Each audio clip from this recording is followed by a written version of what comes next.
Thank you very much. Thank you. Thank you very much.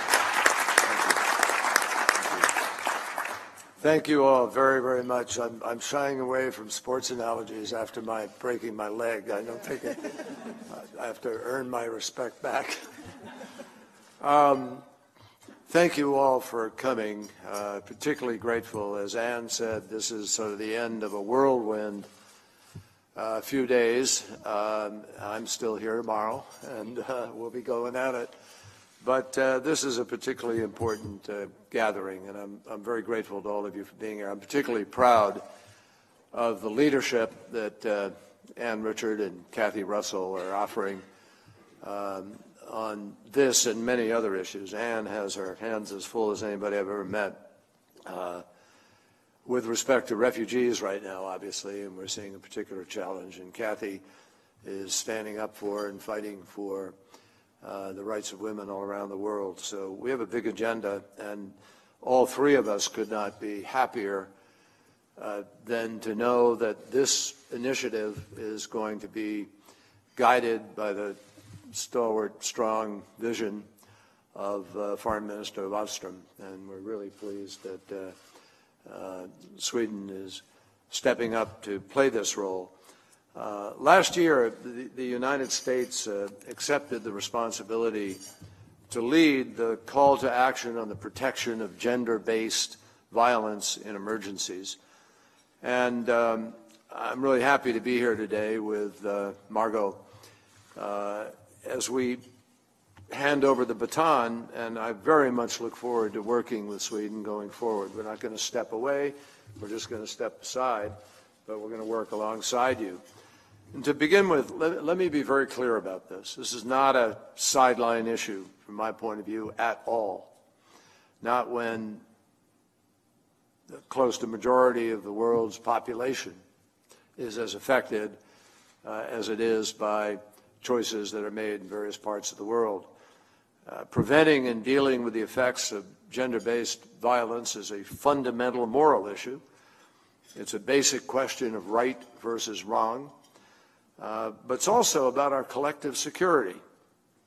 So people who don't get motivated by the moral issue or a sense of right and wrong, at least hopefully can be motivated by some pretty practical choices. And when security, I mean, we have learned in painful and searing ways that gender-based violence can rip families apart, rip communities apart, and attack state structures. And too often in too many countries, it perpetuates conflict and creates instability for generations. And in place after place where we face up to the responsibilities of protecting women and empowering women, we find that almost without exception, women contribute to the building of community, to peacemaking, to the structures of the state, in many cases, in far more ways than men. So we have to understand that. And in Syria and in Iraq, terrorists from Daesh have willfully separated women and girls from their families, literally attached price tags to them, modern-day slavery, selling them in the most grotesque ways in an open market, and bragged about it. And in Somalia and Nigeria, terrorists have abducted scores of young women and forced them into sham marriages characterized by degradation, by violence, and by abuse. And the world, I think, has made it clear that it's not going to tolerate this. This is part of the fight against Daesh, ISIL, against Boko Haram, Al-Shabaab, and other groups that act without any sense of responsibility of any kind whatsoever. They have no agenda other than the service of their own desires, their own recklessness. You know, there's a reason that much of human history and literature writes about the struggle between good and evil. And that's because there is evil in the world, and what we're seeing today is a profound manifestation of that evil. So that's why we are partners in the call to action. Now, obviously, this meeting is not just about shared commitments. It is a plea to governments and people everywhere to stand up and make a difference. I mean, there's a human slavery chain out there and human trafficking. And too often it's sex trafficking, but it's not always that. It is also labor, working, and sometimes in places and in situations where it just defies anybody's sense of moral rectitude. And I include, even in our country, there are places we have found where people are subjected to this kind of slavery. So we feel a responsibility to answer that call, and 2 years ago here in New York, I launched the Safe from the Start initiative.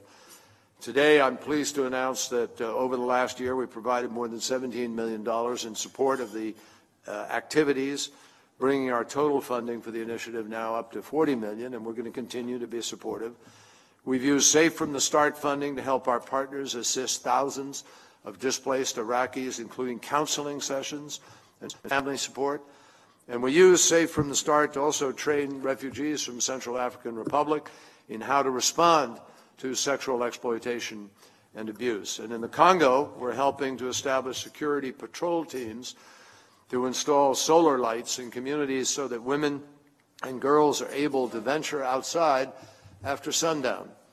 And I remember being in a refugee camp in Darfur where I heard the stories of women who had to go out to collect firewood, and you had to go out further and further because it was all gone, and they were subject to sexual abuse. You had a choice between cooking and eating and surviving and going out and subjecting yourself to this kind of violence. So we need a zero-tolerance policy toward gender-based violence against anyone, men, women, and children.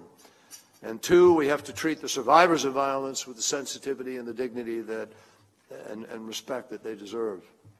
Three, we also need to bring perpetrators to justice, because if you live in a place of impunity regarding this, it just perpetuates itself. So we have to undo the corruption, undo the indifference, and force people to take on their responsibility to protect people and to live by a more decent standard. So finally, I think it's clear that we all need to work together, and I applaud all of you for being here today to join in this effort. Governments, private sector, civil society, religious leaders, faith communities, all of them need to come together to prevent gender-based violence. And that's why we're making this empowerment of women and girls a priority for the 2030 Agenda for Sustainable Development. I'm glad. That was a huge thing to embrace it within that initiative. It's also why we're launching the Call to Action Roadmap, which sets clear objectives over the next 5 years. And these objectives are going to allow us to hold each other accountable as we go forward. And it will measure progress in our efforts to deal with gender-based violence. So hope everybody here will renew commitments and use this as a roadmap, a guidepost, if you will. And obviously this work is absolutely essential. My concluding note is a very simple and personal one. I'm the father of 2 daughters, the grandfather of young girls, and I want to say thank you for all of you not accepting injustice. And thank you for not being willing to wait, for being impatient regarding this. We need to translate our impatience into greater embrace by many more countries for this effort, and I thank you for your commitment to dignity and to peace in the world. This can make an enormous difference. We can be voices for people who don't have a voice, and we can provide protection for people who've never had the luxury of that kind of protection. And I think there is nothing in our efforts as diplomats, foreign ministers, those of us who are assistant secretaries, undersecretaries, whatever role you play, our job is to get the job done. And that's what we're trying to do here today. So thank you very much.